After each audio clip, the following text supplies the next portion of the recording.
une série de choses qui vont pouvoir rentrer dedans avec peut-être des éléments de prescription que l'on pourra Il y écrire a vraiment des ensemble. parties que vous pouvez proposer. Si vous ne le faites pas, elles sont définies par défaut de façon, parfois, il faut bien reconnaître, arbitraire. Un peu autoritaire.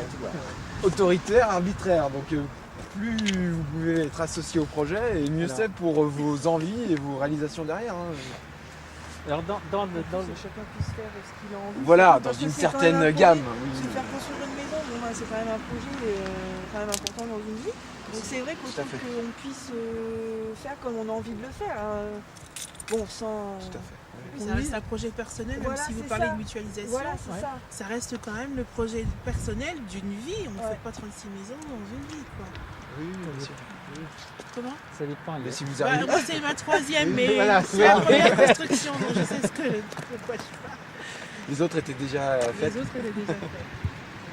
Donc, Combien de logements en tout ils Voilà. peuvent mettre maximum? La charge entière du nombre Parce de que les logements. parcelles ne sont pas encore délimitées. De toute façon. Non, elles sont simplement là dessinées pour dire on a la place de les faire, et voilà le nombre de parcelles que l'on peut faire à cette échelle. Donc entre maintenant et le mois d'octobre, il y a deux groupes qui travaillent. Il y a les gens qui font la ZAC, les urbanistes qui vont faire, qui est le cabinet Aegis. Et puis il y a nous qui sommes trois cabinets d'architectes qui travaillons pour permettre que les gens expriment ce qu'ils veulent faire, que l'on puisse intervenir sur le cadre à la fois du dessin et du règlement qui s'appliquera à la ZAC. On intervient sur deux choses, ce qu'on appelle la concertation, avec l'élément de présentation, recueillir les avis, faire en sorte qu'ils soient pris en compte dans le règlement de la ZAC. Et le deuxième, c'est de voir à regrouper une vingtaine de personnes pour que ces gens construisent ensemble, suivant des principes qui sont des principes, pour nous ils ne sont pas nouveaux parce que ça fait quelques dizaines d'années qu'on travaille là-dedans, mais qui sont nouveaux par rapport au développement durable et à la publicité que tout le monde en fait.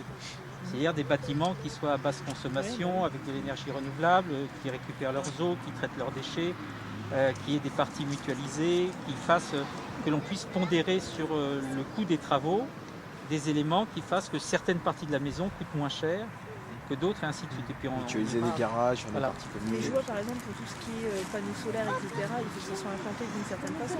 Et il faut que ça soit conçu avec la maison. Si c'est Oui. pas conçu avec la maison, vous perdez 20, 25, 30% d'efficacité. Mais je vois par rapport au choix, par exemple, si nous on souhaite avoir des panneaux solaires ou des choses comme ça, il faut quand même que la maison, il faut que ça soit rentable et que ça fonctionne.